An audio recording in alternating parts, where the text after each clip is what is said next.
Dino Carella, accept yourself. Wow. Great picture there. Like, where do I start? Where do I start? There's a lot there. Oh, no. Let me think. It's almost like one of those.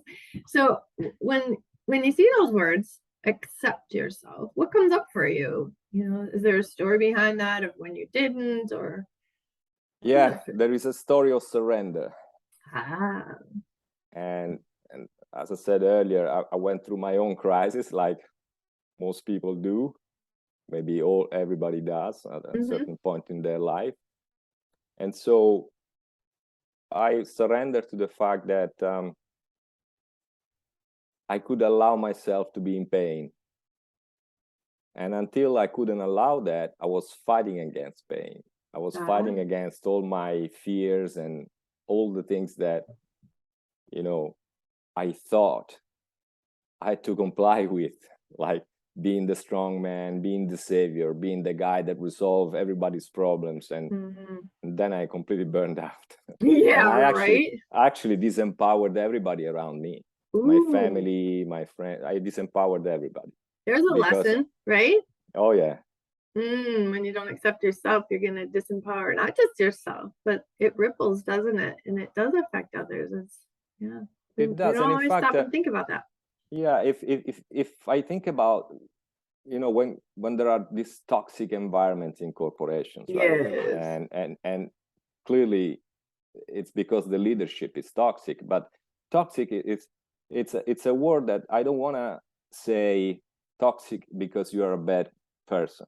Sure. It's toxic because you cascade down your sense of inadequacy, that which is exactly the same reason why you were so successful, because usually people that are successful are people that want to fill in the gap, that they feel this hunger to get there somewhere, to redeem their failures, or to prove to themselves that they are enough. Yeah. And so this is really a lack. Yeah, and you can talk about like under ego and over ego. So the under ego doesn't, become successful, and then it's like something can kind of trip your trigger, and then you go into the over ego, if you will, and a lot of people have built their businesses or gotten their success by just going in ego overdrive, if you will, and you can get a lot done and you can become successful. Guess what? There's a lot of imposter syndrome that can come with that too. So I hear you. Absolutely. That is exactly the other side of the coin, because in fact, this imposter syndrome is exactly the same thing that made you had that career. Because if you didn't feel that you were inadequate, you wouldn't be fighting so hard to prove to yourself that you are adequate. Yeah, absolutely. And that comes with toxic parenting too. If parents are toxic, you're out to like prove. And sometimes parents, put pressure on, like, oh, you need to be a doctor, you need to be this, and you go be that. And talk about burnout. Like, if you're not in love with what you're doing, you're totally going to burn out. And there is so much pain involved with all of that. So for you, if you could only name like one time, in your life where you had the pain or intense pain, even, what was it? What was it about? Was it emotional? Was it physical? Was it both? Was it emotional? And then, of course, I was in a very bad healthy condition, but most of it was emotional, because during the time I separated, I lost my father. So there was a lot going on. And he died, you mean? Yeah, he died. Yeah, okay. Yeah. And during the transition, when I separated, I didn't know where to go to sleep at night. So I had this bag and with all my clothes, and that I had to iron up. I had to find some place to iron them up, because the next morning I had to go to the office. And I had a very demanding job. I was working like 6 days a week, and even on Sundays at times, and I just didn't have any rest. And so separation has been a big pain for you.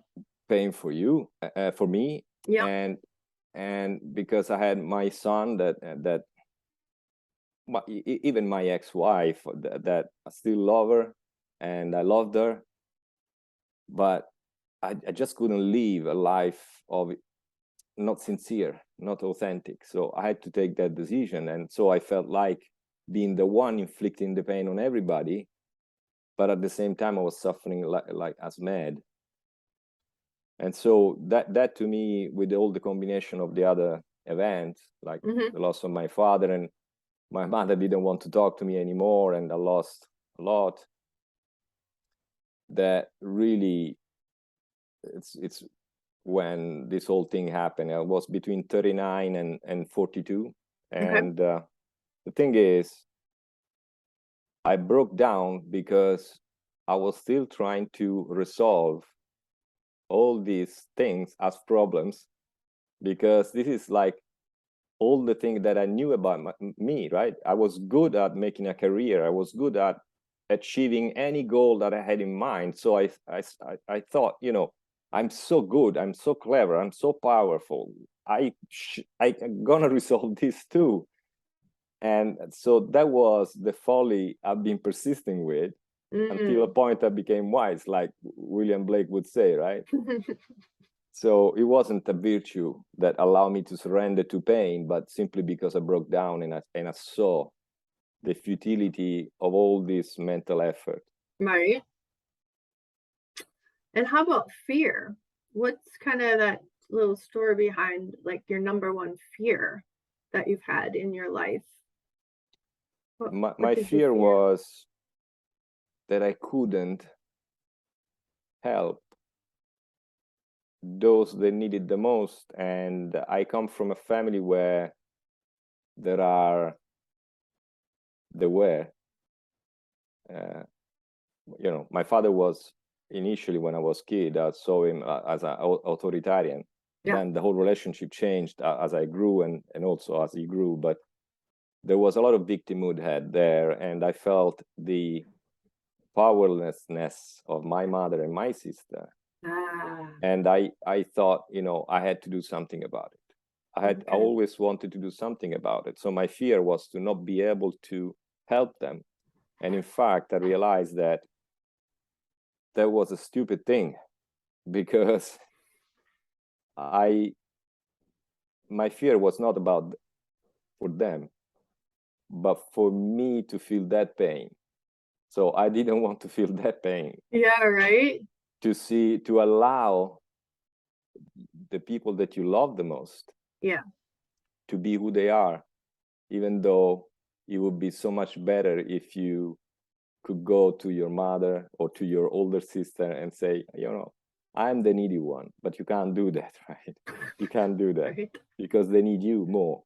And so when you let go of this need to be needy, then you see that really your fear was about you feeling the pain. Yeah, man. So it's all very much connected, this pain, fear, and self-judgment. It's all the same thing, because you give yourself an idea that you believe so much in, and then you start building all this defensive wall against pain, your pain, not other people's pain, your pain.